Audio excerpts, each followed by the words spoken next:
Coming up on this week's show, a new 8-bit console platform arrives. Taito needs your help to find their history. And a new Commodore legal battle.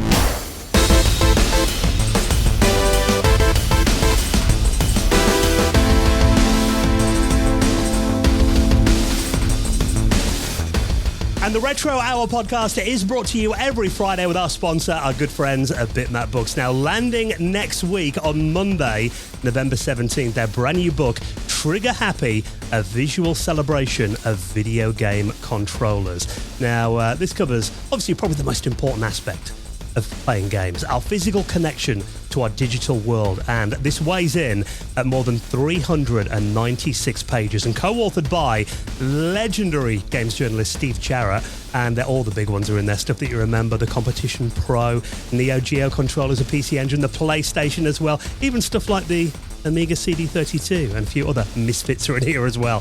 So if you love the history of game controllers, have a look at this. More than 560 stunning photos. You can get notified when it's available. It lands on Monday at bitmapbooks.com. And with our good friends at PCBWay. Now, maybe you're working on a retro project over the next few months. You know, PCBWay, they offer fully featured custom PCB prototyping, low-cost, fast turnaround quality boards, and if you're in the market for services like 3D printing and injection molding, they've got you covered. And while you're on their website, check out their incredible shared projects section. Massive supporters of the retro community. Get an instant quote and check that out right now at PCBWay.com. Hello and welcome to the Retro Hour podcast, episode number 506, your weekly dose of retro gaming and technology news with me, Dan Wood. Me, Ravi Abbott. And me, Joe Fox. And a very warm welcome to this week's show, the podcast that, of course, lands every single Friday and brings you up to speed on all the big happenings in the wonderful wide world of retro gaming and technology, and brings on veterans of the industry and members of the community for a chat on the show every single week. Now, we have got another brilliant guest. In fact, we're going to catch up with someone who was on the podcast a good few years ago and has actually been very busy recently. More on that in just a minute. And I don't want to panic you guys. Obviously, now we're well into November. After this weekend, we've only got 6 weeks until Christmas. Oh, God, preparing for the quiz. You know, Oh, God, yeah. I'm going to definitely lose again this year. But yeah. Like the optimism, Christmas, I noticed the weather changing and it's definitely starting to become a bit more Christmassy and colder. Yeah, well, it's the time of year we're into now. It's starting to get dark just after like 5 o'clock in the afternoon. I was up in Leeds doing an event at the weekend that said all the Christmas lights up, doing a bit of a test. And it's normally around this time of year when you might be thinking, you guys are probably the same. Your family members are asking you, what do you want for Christmas this year? Every year I'm like, well, you know, I want some, I generally just buy it throughout the year. I always come up with a bit of a stumbling block trying to think of ideas. But actually, we might have the perfect stocking filler for you, Ravi. Yeah, so a lot of you will know that we did a book. And that was the history of video games and those that made it happen. And it is a really amazing book. It's got interviews, selected interviews. So we've got 400 pages in it. We've had a new print. Well, we had some left over at the printers, actually. And they've came over, really nice quality. And, you know, you guys can pick this up from our website. So it'll be at the retrohour.com on the store tab.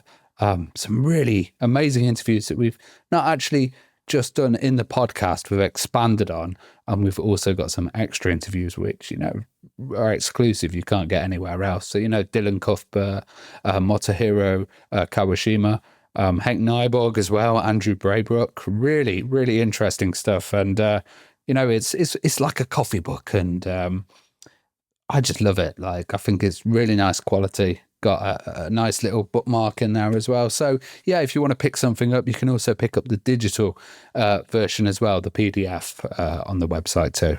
And also features some of our greatest interviews in there as well. Nolan Bushnell's in it, Dominic Diamond, Yes. Dave Perry, Jeff Minter, Trip Hawkins, Al Nilsson, Ken Williams, Ed Smith, John Bird, Wild Bill Steely as well. So it's kind of a physical celebration of this podcast. Yeah. So if you did miss out on that when we did the Kickstarter, like, what was that now, like 3 years ago, I think, 2 years ago? Yeah, 3 years ago.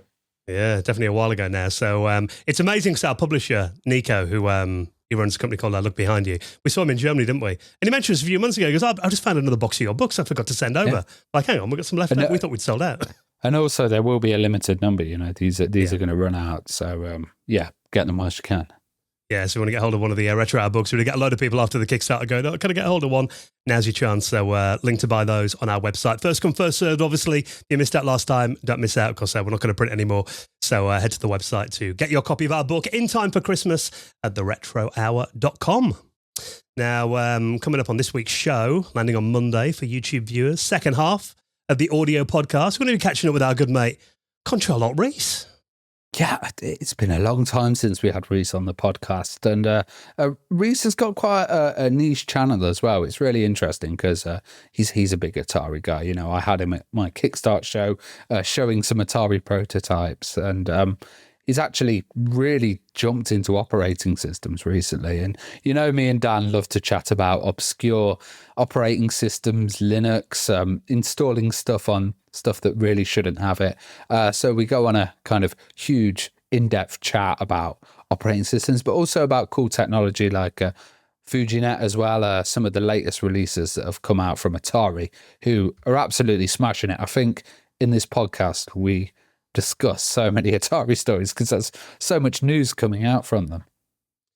Yeah, it's great because Control Alt Reese, if you're not familiar with him, we've had him on before. 2022 last time we had him on. He's a YouTuber, does a great channel.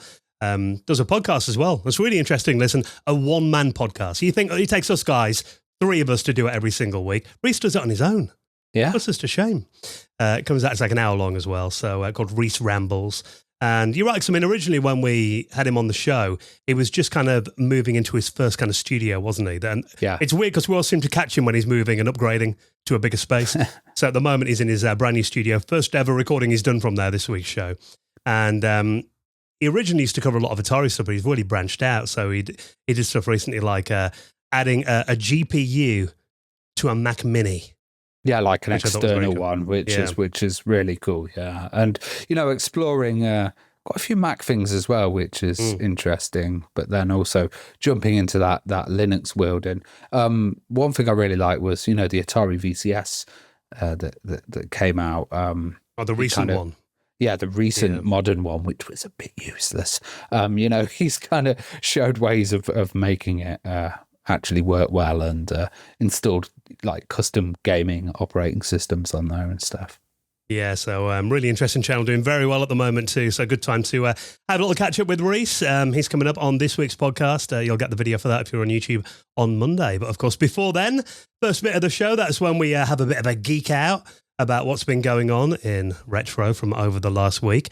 And we're starting with a new console, Joe.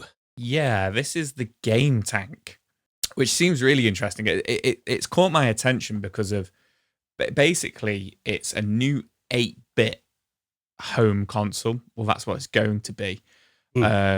Which, you know, it's a bit like, okay, like that's a bit odd. And at first look, it looks like one of these kind of like, remember in the late 90s or the early 2000s where you'd buy these like knockoff Nintendos and they'd have like 101 games in them. Off Skegness Market, yeah. Off the Skegness Market or your local kind of like, you know, shopping centre, or in the late 80s, the Famiclones, they called them in like China and stuff, you know, the Famicom clones. At first glance, it looks a little bit like one of them. But as you kind of read the articles about it and dig a little bit deeper, basically it is a new 8-bit console which completely runs its own hardware. So there's no emulation, there's no FPGA in there or microcontrollers or anything like that. It is, you know, it's legit hardware, which is going to run from its own library of real cartridges. So exclusive games for the console, which is really cool. I don't know how like successful that would be without any sort of like nostalgia for it, if that makes sense, and it not having built-in ability to kind of like emulate NES or, you know, anything of 8-bit, you know, Sega Master System or anything like that. I imagine people will mod it and put their own things in there, which I'll get to in a minute. Certainly really, really cool to see. But what's interesting about it as well is it is completely, what's the word I'm looking for? Open source. Open source. There we go. Yeah. It's completely open source. So you don't buy this thing. You can 3D print it and, you know, get it all, you know, built yourself from like PCBWay, getting all the boards and everything. So it's completely open source, which I would imagine then would lead to people to add their own things in there. Yeah, like modify it and modify it, etc.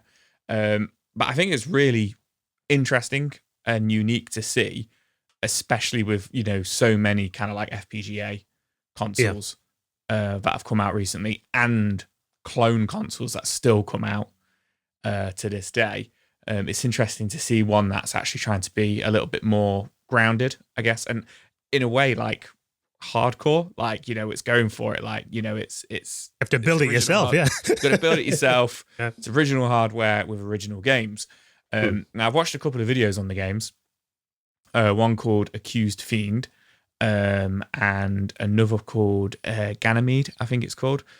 Graphically really, really strong. A lot of colours in there. Really good frame rate. The first game that I watched there, they had Accused Fiend, very much a Zelda kind of clone. But like graphically, you could probably say that was like a really early Mega Drive game.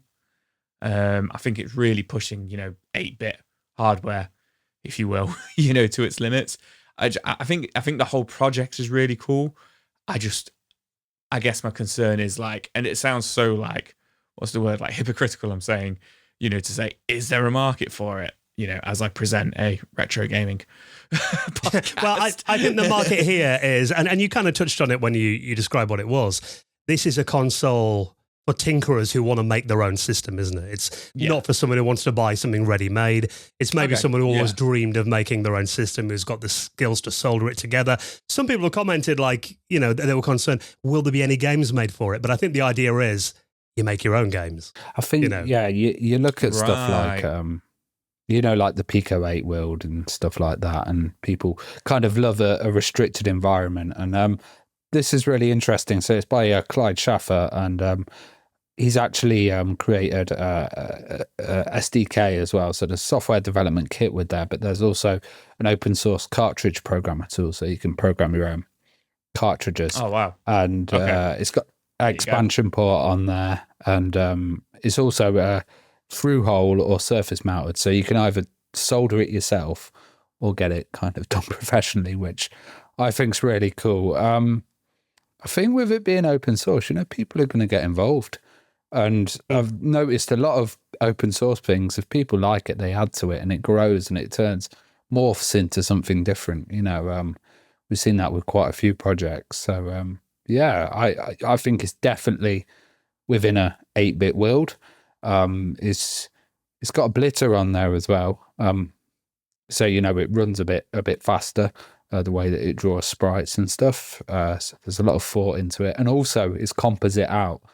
Yeah, that drew my attention as well. 'Cause, I mean, the hardware that's in here, so it's powered by a W65C02S, it's basically a modern version of the 6502 that you found in the NES, and technically the Commodore 64, that is 6510, but so it is true 8-bit, Yeah, so I mean, people will be very familiar with it. It's just a modern CMOS version of the 6502. Interestingly, in terms of the graphics, it's very low res, 128 by 128 pixels, which even compared to something like the NES was 256 by 240. And I think in the Commodore 64, it could run in high res, but I think generally most games run like 160 by 200 or something on there. But being like open source, maybe they could fit it into a handheld. Who knows? Like what's going to happen to it and what form it will take in the future. Yeah, I mean, you did mention there's no HDMI out, so I mean, for me that's cool because I love hooking up these systems to a CRT anyway. But I think that might limit the appeal maybe to some people. But again, of course, it's open source. If you want to make a version of it with HDMI out, I'm sure someone could do that. Some people are complaining that the controller design looks really simplistic.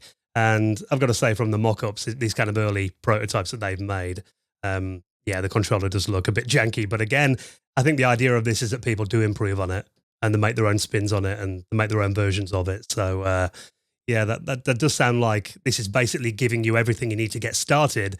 Then it's modular, expandable hardware. It's got like a GPIO on there as well. So that opens up all kinds of hardware hacking possibilities.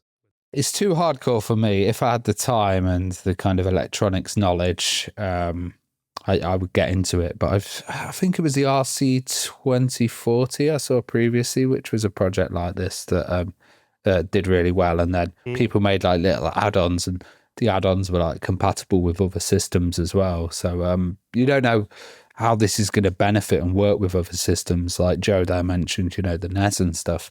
There might be a way of recreating some NES stuff on there, or a really quick porting process, or well, the fact that it runs the same CPU, like that would maybe help with that, I imagine. So I think it's really cool, and I think a lot of the doubters have been like, well, who's going to make games for it? As I mentioned before, I think the idea is that if you maybe always dreamed as a kid, like, I'd love to make my own console. If you've got the skills now, looks like you can find. I always think the hardware comes first, and then the games come after. You know what I mean? Like, we've been waiting for hardware in the Amiga world, and now there's a flourish of games, with something like this, a specific 8-bit thing. There was that Commander, wasn't there, as well? That kind of one that 8-bit guy did. That was kind of a niche system, and I don't think that had many games, and a few got released, and I think that's grown a bit as well in interest. Yeah, there are a few others out there, like the Oozebox, one of our listeners, Dan. He basically made his own console. That's another platform that's similar to this as well, that has got its own community around it, and something that I really want to dive into when I get time as well. I think, the more the merrier, and stuff like this. I mean, it does seem a lot easier now to get involved with something like this than it used to be, particularly with, everything there on GitHub that you need to get going, and forums and communities and Discord servers. And I like that it hasn't got any FPGA or anything like that. I like that it's just old school, Yeah, so that GitHub is up and running right now. So if you want to get the documentation for that, everything you need to make your own game tank system, I'll link that in this week's show notes. One to keep an eye on. Now, this is very cool. Bearing in mind that the original game came out, that was back in 2022. And I do remember getting this on day one, so it was very cool. We're talking about the awesome Atari 50 pack that came out from Atari and Digital Eclipse. Which, if you haven't played that before, the thing about these Digital Eclipse compilations is they give you a lot of the classic games, but also it's more than just that. These are almost like living documentaries. So they have little video clips, interviews with the authors and designers of the games and people that worked at the company. Often a lot of the original artwork's in there as well, the schematics, the plans, the blueprints. So you're not just getting the game itself, but also you're getting the story around them as well, which is really cool. But it turns out they're still updating the Atari 50 collection, because landed this week on November the 13th, there is a new Namco pack that's just been released for it. Yeah, this is the Namco Legendary Pack. And as you say, this game, Atari 50, launched 3 years ago. I think it was around this time 3 years ago in 2022. And this is its third DLC pack. So I think it's, basically done one about every year since then. Yeah. The first being an expansion on Atari. So it was like more Atari. I can't remember. The Wider World of Atari. That was it. Yeah, the Wider World of Atari. I can't remember what the second one was. The first console war, wasn't it like in television stuff? Or I think you're right. Yeah. So this is the Namco Legendary Pack. And at first I had a real stupid moment when I saw this. I was like, but Namco was a rival. And then I got obviously why would there be Namco games on there? And it never occurred to me it would be Namco games that were on Atari consoles until I started reading into it. So this is versions of Namco games which came out on the 2600, 5200, and 7800 consoles, which includes Pac-Man, Galaga, Dig Dug, Galaxian, and is it Xavius? Xevious. I think Xevious. There we go. Amongst a few more games, I believe. As well as, the kind of all the information that we expect, all the kind of documentary-esque videos, etc., that we expect from the Atari 50 pack now. But what's interesting is it's a really affordable DLC. It's only $8. So I imagine about that's £5-6 it'll be. That's really cool. I looked at the price of Atari 50 now, and that's dropped as well. So the price is UK pounds, it's $15.49, and then the expanded edition is 23 quid. So that's really good. Just having that on top, you could probably get it for £20 in total for the whole thing. Yeah, that's really good. That it's cool that they've not just kept re-releasing the game. You know, they've just done it as like DLC for the Atari 50. It's kind of like, it feels like the base game is now like a hub for like an expanded kind of like history of all these other games from Atari and related Atari, kind of like games from the late 70s and early 80s. I think every year we've covered this when a new pack's come out.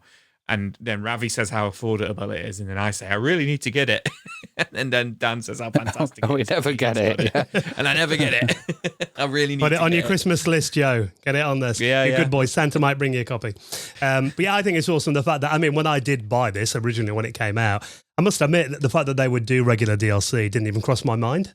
I just thought that'll be it. These are a selection of games, the documentaries. I thought, it's cool for what it was. I do remember being a little bit disappointed that there wasn't many Atari Jaguar games on there. So, but the fact that they're doing these, there's only a couple. You wait for your Jag DLC to come. But it probably will happen at some point. Yeah, it probably will happen at some point. The fact that they are doing these big updates every year, it wouldn't surprise me if they do like a Jaguar kind of. It's really good actually, because there's been so many Atari releases before. I remember getting them for all the old consoles and stuff, and there were these like compilation packs, but they never updated it or anything. It just kind of like was the same old games chucked in, and not much love and care was put into it. And the fact you're getting those archived documents and stuff with the games as well, it's really good. Yeah, there's more than 100 games now that are on here, so it's very decent collection. And actually, you mentioned at the start there, Ravi, the new Atari VCS, the console they brought out back in 2020, that was basically a PC inside an Atari-style box. This is actually one of the few like games that are actually like a fully AAA kind of titles that are on there. So if you have got it on there, I imagine these updates will be pushed to that as well, which is quite cool. A small share of the audience, though, isn't it? I set mine up for the first time in about 3 years the other day. Looked through and I thought, I wonder what new games are on it. Load of like Atari 2600 titles, as you'd expect, that you can buy for like £2 or £3. And you go all the way down the list, and I think this is on there for about £30. It's the most expensive. Is the store still up? Yeah, it's still up and running. Yeah, so then it's limping along the Atari VCS. I wouldn't say it's a reason to buy one of those consoles, because you can get this on Switch and PS5 and everything as well. So but it is very cool, and I think props to them for regular updates as well, and for that affordable price as well. The fact that these systems are not getting any easier to get hold of. If you want to get hold of stuff like a Lynx and a Jaguar, it is nice to have very polished ways of playing those games without paying those extortionate prices for real hardware. So I got told off the other day by a listener for too much Atari love recently. They said they're starting to get a bit worried about me. But I'm going to give some more now, because I think if you give too much Amiga love, though, you get told off. So it's a good job we haven't got a big Atari fan coming up on this week's interview, isn't it? You. So, very cool. That has landed now. So if you have got the Atari 50 pack, or you haven't, buy it. Get this DLC. It's available now. So I'll link that in this week's show notes too. Now, this is very cool. I know you love a bit of RPG. Joe, you're a big fan of that kind of genre. I must admit, nothing I've been hugely into over the years, but this one does look very nice. And I think in terms of platforms that, really suit the RPG genre, as a console anyway, I think the Super Nintendo's always been up there, hasn't it? Stuff like Secret of Mana, that always seems like, that kind of style. And obviously the Zelda games feel still very at home on Nintendo platforms. But this one looks very cool. A new Super Nintendo action RPG called Eternal Hunters that is on the way. Yeah, this looks really cool. Eternal Hunters, The Branford Legacy, it's called, which is coming from a French studio and is going to be launching on Kickstarter just as soon on the trailer at the moment that came out. You can express your interest as like a Google form you can fill in to get notified. Yeah. It says new SNES game for 2025, 2026. I expect it will probably launch early 2026 now, with an aim to come out, late 26, maybe early 27. But from gameplay, from the trailer they have released, a 2-minute trailer, graphically looks stunning for a Super Nintendo game. It is going to be releasing physically on cartridge for the Super Nintendo. It looks very, very... you've just listed the games that are clear kind of inspirations for it. Very, very much like Secret of Mana / Chrono Trigger. So it's kind of like JRPG, action-adventure game. So it's not turn-based from the fighting I can see in the game. It is an action RPG. You do run into a battle, much like Chrono Trigger and Secret of Mana. It looks as though you can still move around and then pick your kind of like your attacks and what you want to do. And it's very much kind of set in that very similar kind of like theme of that genre as well. Very classic, medieval times, but monsters exist, so lots of gargoyles and zombies and stuff like that. I think you can time travel in it by the looks of it. So again, like Chrono Trigger, very reminiscent of Chrono Trigger. But one of the things that's getting people excited is the composer for the game. I don't want to completely... Raphael Gesca. There we go. Yeah, Thank you very much. Whose library includes Flashback, Shaq Fu, Fade to Black, legendary, Mr. Nuts. So some big games there, Flashback being obviously one of the big standouts ones. But from the music in the trailer, it sounds absolutely fantastic. The trailer is in French, the text on there. So, but, you get an idea of what's going on and everything like that. But I think for me, the music and the graphics just look absolutely great. Like, and, every week we're talking about new Mega Drive games and new, maybe NES games, a lot of new Sega Saturn games and Dreamcast games. Don't feel like we give the SNES enough love. We've said that before, that the SNES didn't seem to have the homebrew scene that the Mega Drive had, which it's nice to see again a few more. Yeah, so it's good to see this come in. I really, really, really like the look of this. It feels like, because of I used to play SNES ROM with a Z when I was a teenager on my PC. I used to emulate everything, and this looks like some sort of like lost Japanese RPG that I would have randomly found on some torrent site, back in the day, and fallen in love with and tried to like play in Japanese. It's like a 14-year-old. It's like my dreams come true. Very, very nostalgic for something like that. So definitely one I'm going to be keeping an eye on, hopefully picking up in the next few months. It's cool that the soundtrack, Raphael's done that. And going off topic a little bit, aren't you a fan of Shaq Fu? Didn't we do like an after hours episode about that one? We did do an after hours where I played Shaq Fu, and I quite enjoyed it. And it is an older episode now, and I actually got all the way to the last boss without dying, with my daughter, like, playing it with my daughter, and I was just like, she was watching, I was like, this is great, absolutely loving it. And then I died against the last boss, and then I was like, okay, I'm just going to go to the toilet, and then when I come back, we'll try again. And I came back into the room, and she was holding the controller, and the when you die on like a fighting game, and it's like, it does the countdown from 9. Literally, it just counted down from 1 to 0. And I was like, did you try the last boss again? She was like, no. What made you think that? Yeah, but she was only like 3 at the time, so I had no idea what she was doing and didn't press start. But yes, I did enjoy Shaq Fu, funny enough. No. I think you did mention that she was dancing to the music as well, though, so there's a little she was endorsement there for Raphael. She was. There you go. Nice to see you be involved. So yeah, it looks awesome. Like you said, very early days on this. It's by a company called Hedge, who I'm not familiar with, so I'm not sure whether they've done any games or this is their first one maybe. But they're going to be doing a crowdfunder to bring that to life, so you can register. I'll link that form and get an email when that is about to launch. Looks pretty decent. Now, this is a pretty interesting story. Taito, obviously one of the most legendary arcade companies, who, interestingly, reading this article, always knew they were a Japanese company. Didn't realize they actually had Ukrainian roots. Do they? Yeah, going back apparently. Yeah, it was Michael Kogan. He was a Ukrainian guy who in 1953, they moved to Japan. Apparently it was the original business of Taito was importing vodka vending machines and jukeboxes into Japan, which makes sense. I mean, a lot of these companies started as different things. Nintendo were doing playing cards, weren't they? Sega were like service games for military bases back in the day. So a lot of these companies have been around a long time and got an interesting history.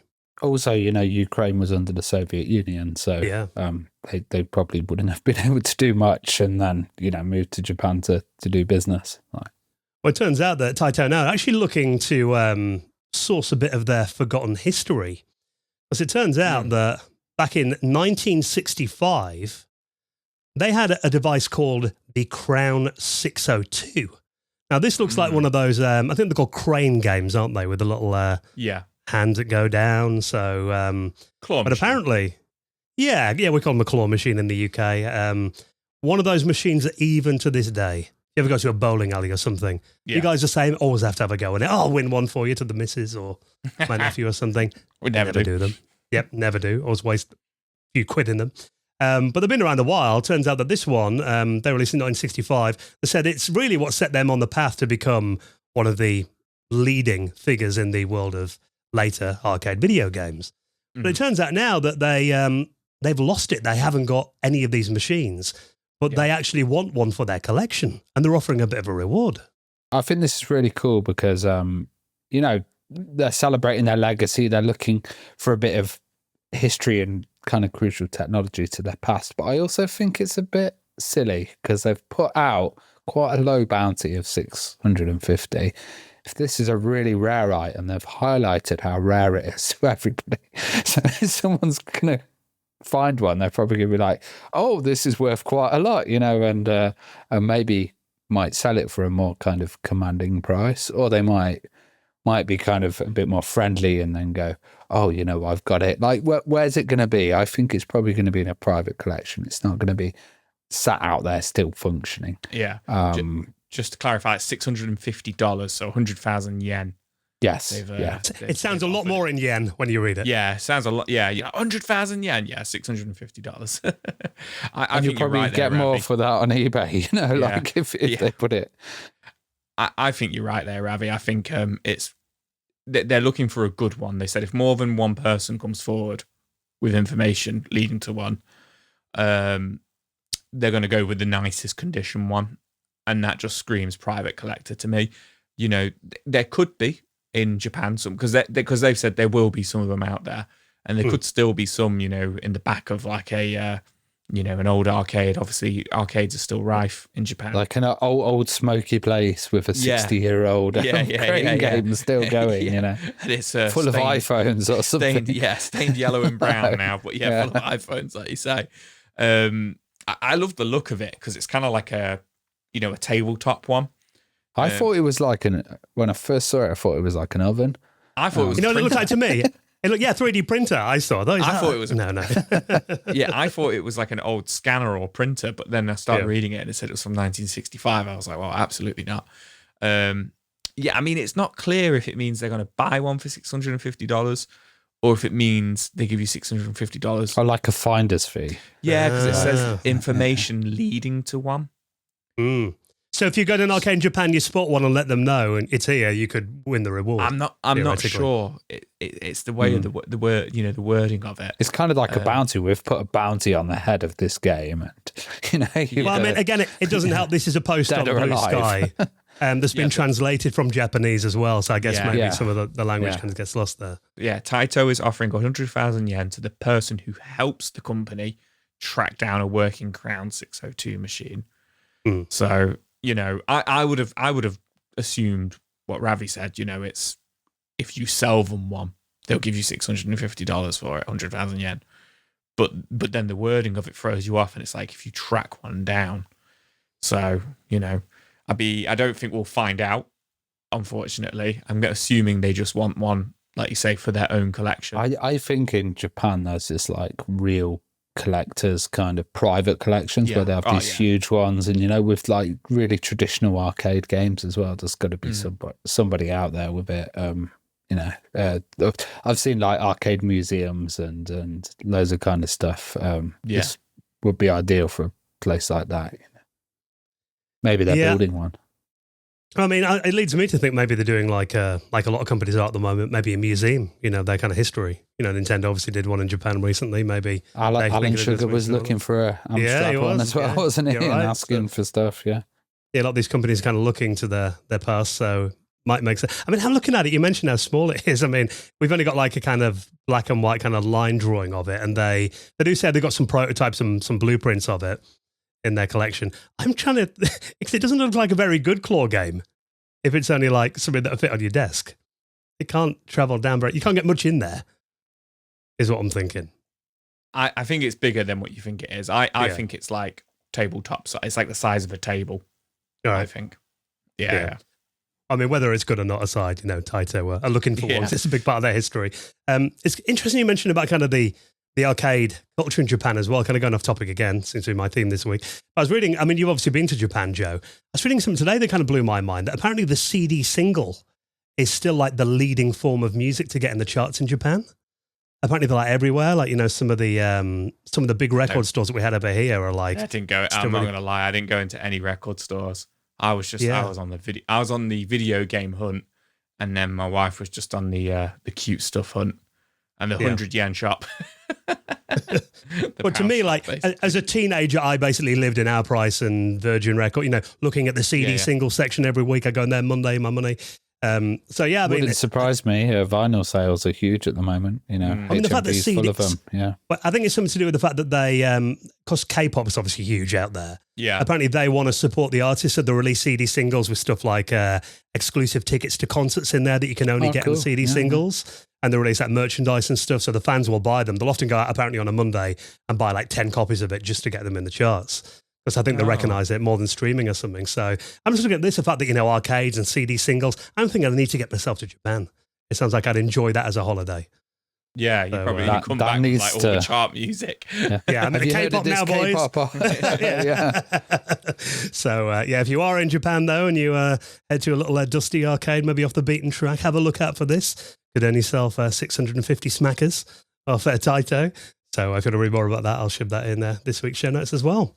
Now, we have got some Commodore news to talk about in a moment, and I imagine Ravi doesn't want to say, I told you so, but you might want to in a minute. There's been some Commodore legal drama that we'll touch on, and something very cool that you might have seen on our Facebook page this week that is something I've always wanted to play with. But before we do that, let's take a quick second to give a massive thank you to this week's sponsor. It is one of our longest running supporters of the podcast, our friends at, you know them by now, that noise of making money. It's our sponsor, Shopify. Now, particularly this time of year, it might be the same, guys. Got a few Christmas markets popping up around the area over the next few weeks. Christmas lights, switch-ons, all of that going on. And often you walk around these kind of markets, nobody carries cash anymore. It's always these little point-of-sale systems. Maybe you sell things like, maybe you sell arts and crafts. Maybe you sell some T-shirt designs. Maybe you've got your own small business. Or maybe you're thinking, 2026 is the year that I'm going to start my own side hustle.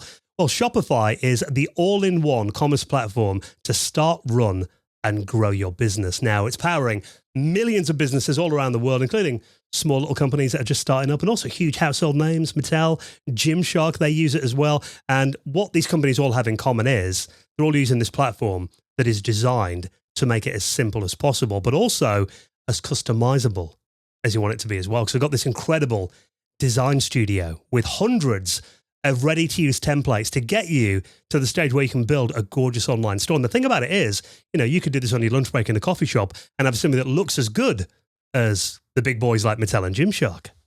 You can build up, you know, and I think that's a great point about it. You know, you're able to start a kind of small shop, build up on it with different templates and designs, make it look completely professional, but also do stuff like analytics, which are really important as well, because then you can see what's selling, what's not selling, you know, where people are buying stuff from. You can do digital delivery as well as physical, which is great because it, you know, helps you calculate all the postage, print labels on there as well. You can apply discounts and also have it on social media. So you can, you know, publish across lots of different channels and get your message out there. It's a really good service, I think, Shopify, actually. It kind of takes all the hassle out of e-commerce. Yeah, well, if you buy our book, we did mention at the start, if you go to our website, that is powered by Shopify. We're selling our books on there. So, you know, what's the phrase? Eat your own dog food. We've been using Shopify for years. Huge fan of their support and their service as well. You touched on a really important point there about the marketing as well, which I think is somewhere where a lot of companies fall down. Because, you know, you've got so much to do when you're designing products or you're running a company. Often marketing can kind of, and we'd be guilty of this, you know, I keep saying we need to do like, you know, YouTube shorts and video, you know, by the time we think, oh, we've got to get next week's episode out. The thing about Shopify is they're basically a marketing team. So they can help you create your email and social media campaigns. So wherever your customers are going, you can be in front of them as well. Because, I mean, like we said all the time, you could have the best products in the world. If no one knows about them, though, you're not going to sell any. So let Shopify help you out there. And also, we've got some really helpful AI tools that can help you with your product descriptions, your page headlines, even get your photography looking gorgeous as well. And all that stuff that Ravi mentioned, managing inventory, international shipping, and process your returns and beyond. And it's got those little point-of-sale systems as well if you're going out in the real world to craft fairs, that kind of thing. And you can match your inventory with your online one as well. So if you're ready to sell, you're ready for Shopify. So the perfect time to give it a try. And of course, we've got you an incredible offer. Use our link, shopify.co.uk/retro-hour, shopify.co.uk/retro-hour. I'll put that in the show notes. You can try it out for just £1 a month. A complete no-brainer to give it a try. Helps out the podcast as well by using our link, and get ready to turn your big business idea into with Shopify by your side. And we thank Shopify for their continued support of our show. All right, then a couple of stories before we hop into our chat with Control-Alt-Reese. Now, Ravi, try not to fall off your chair. Can you believe there's some legal drama in the world of Commodore? Yeah, this is like as obvious as the sky being blue. It's yeah, it was going to happen. What's happened is Commodore Industries, who are the Italian one, have kind of put in a claim for the trademark Commodore, and the Commodore company, which was bought by Perifractic Netherlands, they're claiming to own that trademark at the moment. So it's a trademark dispute, but we kind of knew this was going to happen.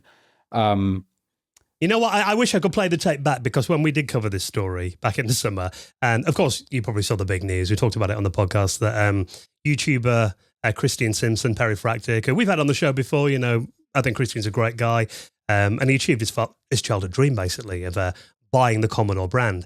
And you're right, the company he bought it off were a Dutch company, who I believe, because Commodore, obviously, they went bankrupt in 1994. It went through Escom, didn't it? Then I think it was Tulip Computers, who were based in the Netherlands. So the brand went through a lot of different companies. And then it turned out that Christian bought it from that company in the Netherlands. But it turns out that there was another company that have been laying claim to the Commodore name that are based in Italy. Now, you might recognise them. There's another as well. Silent at the moment, but yeah. Yeah, now you might recognise them. They're the ones who, they put out that phone, didn't they, about 10 years ago, the pet phone. Looking into it, it's really interesting, because the whole thing about it is they've both been like doing their own separate thing, and there's been a lot of people playing online which Commodore is the best. Whereas I don't really care. They're both not the original Commodore. They're new claimants trying to use the brand, and I don't think either one of them is, greater than the other. They're both doing different things. The C64 Ultimate is kind of a rebadged device which has come out from Commodore on the Perifractic side, and then these guys, they're doing New Zealand story, Xenon. They've also released a few AGA CD32 games, sponsoring a local football club with Commodore logos. They made some hardware as well. They've got like modern laptops, and they've got like wireless speakers you can buy. They're taking the modern approach. Yeah. And, the other one's more traditional. So I don't think it's a battle of like, who's the real one? Or they're both not. There's some legacy people in the other one. It's the brand's been passed on. I just think it's something that they should have been prepared to kind of deal with, and know that the legal action was going to come in and this was going to happen. It's so obvious. So it's just kind of a thing that would have happened. And I'm surprised, the other Commodore might jump in at some point and kind of claim it as well. So there'd be a freeway thing going on. But this is a trademark dispute. It's, a standard kind of thing, really. And as we know, in the world of Commodore and the Amiga, this has been something that's kind of been ongoing since the original Commodore and Amiga went under, over 30 years ago now. And the Amiga is 10 times more complicated than this as well. This is just a trademark dispute. If you go into the other stuff with Amiga operating systems, and God, it is a legal nightmare as well. But do your due diligence, like both of you, or shake hands and sort it out and come to an agreement. you know. That's what I was hoping would happen. I mean, I think from this Commodore Italian company, they've been around for about a decade or so from what I've seen. The only thing that bugs me about them is they've changed the Commodore logo ever so slightly. So the C kind of hangs below the rest of the Commodore, which when I see it always looks really wrong to my eyes. Really bugs me when I see it. But yeah, they have been around for a while. I think, I'm not sure quite how they ended up with the name. From what I read, it could be that they've only claimed it in Italy. So, I mean, obviously this is for the lawyers to sort out. Well, that's another thing, isn't it? Copyright can be claimed in different countries and, but with the internet, it's a kind of a mad thing with that. And I'm not a lawyer. I don't know how it kind of works as well. And I don't really know the lineage of both of the companies that much. Well, I think Commodore was intentionally set up that way, though, by Jack Tramiel and Irving Gould back in the day. It was meant to be a complicated company, maybe for like tax reasons, and it was incorporated in the Bahamas. I've heard things, yeah. Yeah, and I remember reading, of course, when Commodore went bankrupt in 94, the bankruptcy it took 12 months, which was like a ridiculously long time. And I remember reading statements then from lawyers saying the corporate structure was, the only thing they'd ever seen before was the Robert Maxwell Company was the only thing they could equate it to, how complicated the corporate structure was. So it did seem like it was intentionally. I just think, these complications were obvious that they were going to come. And it's just going to cost both of them if they go into some mad legal case or something. It's not really worth it. Just come up with an agreement. We do Italy, you do this region or whatever, it will just slow it all down. And I agree. It's slowed down for years, if the Amiga world had like shook hands and, settled all this like 20 years ago, we'd probably be much further ahead than we are now. Rather than trying to reinvent the wheel every 12 months, I think. Yeah. I mean, I love what Christian's doing. I think he's pulled together an amazing team. His products look great.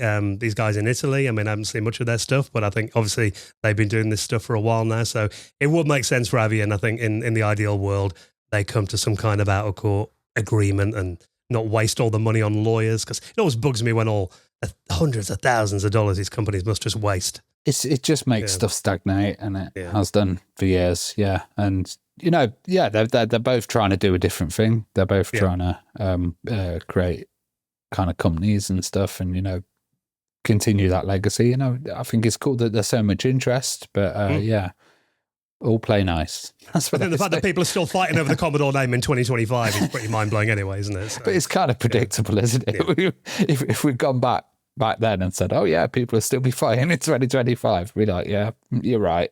I'd love to play the tape back of when we announced it, though, this story back in the summer, like I was going to say. Ravi did say this. He said, it's going to end in some kind of... but then you don't want to be like, look, I was right. And no, you just want it to be sorted and you want things to come out and, Yeah, we don't want the money to be wasted on lawyers. We want to see cool new stuff from new Commodore. So, yes. Yeah, fingers crossed that gets sorted out. We'll keep an eye on that one. Now, one little final thing. If you're on our Facebook page this week, this is something that I've spent way too much time playing with today. One thing I always love about watching like movies from back in the day, spying the old tech. I'm a big fan of movies like The Net. Well, at least the first 10 minutes. There's definitely something about seeing Sandra Bullock inserting a CD-ROM into a caddy, into a Power Mac 8100 that still gets me going to this day. I like watching hackers as well. It's always kind of been always made me want to be a computer hacker back in the day. I imagine it was just like that, all that skateboarding around New York City.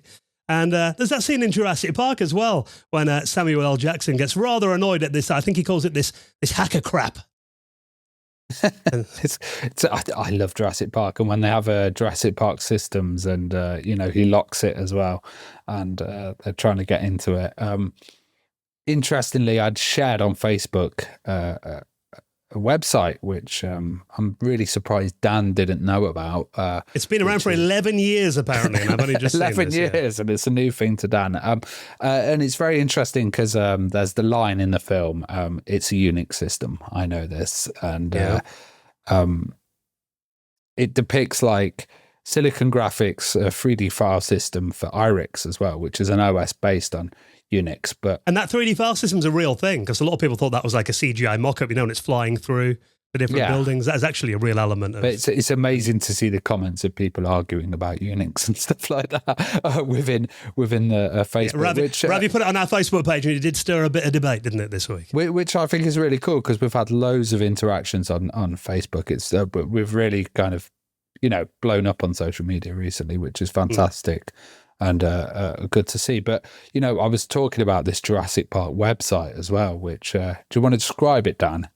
Yeah, cool. So if you remember that scene when, what's his name in the film, the guy who plays, Nedry, isn't it? Is it Nedry? Nedry? That's him, yeah. You remember that scene? Yeah, when Samuel L. Jackson, the parks all go into haywire, and he tries to log on the machine. Dennis has been eaten. I think he fell down the side of the cliff in the rain, didn't he? And the thing was like that was it. Yeah, still haunted me to this. I remember it freaked me out as a kid, that scene. But then obviously they need to get in the computer system. Dennis is dead. Samuel L. Jackson, he's trying to, because there's a few cool machines if you look in Jurassic Park. They have got some Silicon Graphics workstations in there running IRIX on them. There's a few thinking machines, mainframes in the background with all the cool kind of blinking lights and stuff on them as well. There's a few vintage Macs as well. I think there's a Macintosh Quadra 700 on his desk. So you might remember that scene where it actually shows the Silicon Graphics workstation console. Samuel L. Jackson's trying to get in. He hits a security, doesn't he, that Dennis put in there, and he got that little, you didn't say the magic word. And that obviously causes Samuel L. Jackson to have a bit of a meltdown. Well, it turns out if you go to this website, JurassicSystems.com, you can actually experience that for yourself, only without the imminent death of a T-Rex bursting through the wall.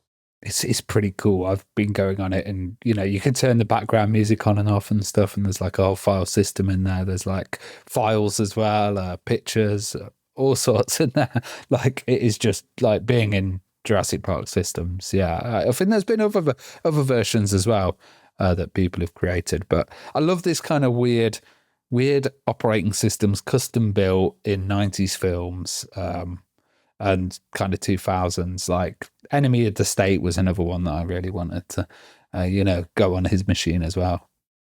It's cool when you do it, because you type in the commands that Samuel L. Jackson did. It says access main security, access main security grid. He does like 3 commands before he hits the lockout. But I didn't realize this, because when you use it in this simulator, the screen scrolls over from IRIX on the Silicon Graphics to a classic Mac. And that's where the little you didn't say the magic word comes up. So it's interesting that when he runs into the security firewall, basically on the SGI machine, that the error comes up on the Mac that's the other side of the table. Quite how that works, I'm not sure. But yeah. So movie technology, yeah. Yeah, the power of movie magic. So it is very cool. When I did see it, I thought maybe it's a full-on kind of IRIX emulator. It's not that advanced, but it does give you that for a couple of minutes of fun, just recreating that scene in Jurassic Park. It's a bit of a giggle. So if you want a bit of novelty this weekend, I'll link that, and of course all the rest of the stories in this week's show notes. A little reminder that we do have a Patreon that supports this little podcast. Actually quite a big Patreon community these days. And a great hangout that we had with them last weekend as well. We do these one a month, normally on the last Sunday of the month. We're a bit late with it in October, but we're going to be doing another one last Sunday in November. So that should be the 30th, coming up in a couple of weeks' time. And the hangouts are just so much fun. If you haven't joined a Retro Hour hangout before, what can you expect from it, Joe? Lots of nerd talk. Lots and lots of nerd talk. No, a lot of talk about pop culture, a lot of talk about films, a lot of talk about video games and systems. Obviously, just catch up with mates, because obviously we've got us three as regulars, but as you said, we've got a very, very, very supportive community on there. People that we've made friends with, consider close friends now. People we've met up with in person at events and stuff like that. So obviously a lot of just catching up as well, which is cool. But mostly a lot of talk about systems and games. And some of the highlights from the last one was just the epic level of collections that some people have. We're talking multiple rooms full of machines. I get so jealous. giving his tours going around, and yeah, Dan's eyes are just wide, like looking at some of the systems and stuff. Like one of our listeners, Matthew, he's been developing his own television channel that can be used with a remote control, and then VLC activates it, and it's on a CRTV TV, playing old TV shows and stuff like that. It's just really cool, like looking into this stuff and delving into it and seeing what our listeners and kind of community around the podcast have been up to. It helps us out as well. For example, on the last one, Ash, one of our members, you might have heard him on the podcast before, he was talking us through basically loading Spectrum games on his real Spectrum using an app that he's got on his phone. I wasn't aware of before, so I think you're getting advice. Talking about AI as well, which was a really interesting thing because people were using that for coding and stuff. So we did talk about some modern things as well. Yeah, it's just like you said, it's basically a virtual users group, isn't it? We refer to it as, or a meeting in the pub, if you like.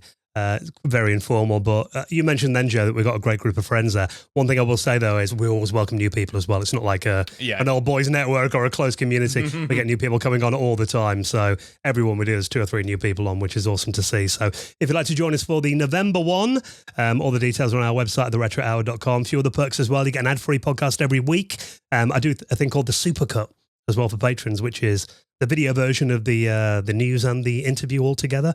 I did notice a few people on YouTube who started putting the news and the interview as separate videos on there. People are like, I miss the old format of having it all together. If you want that as a video, join up to Patreon. All of our Patreon members get that. And for our gold members and above, we do a podcast called The After Hours as well, of which we're about to record episode 50 of that in the next week. So, and that's like, you can unlock all the previous episodes as well. So, great time to support this podcast. Really appreciate all of your help as well. And we have got a few extra news stories on the way just for our patrons, because you get those in every episode as well. So thank you so much for your support. All the details to sign up at theretrohour.com.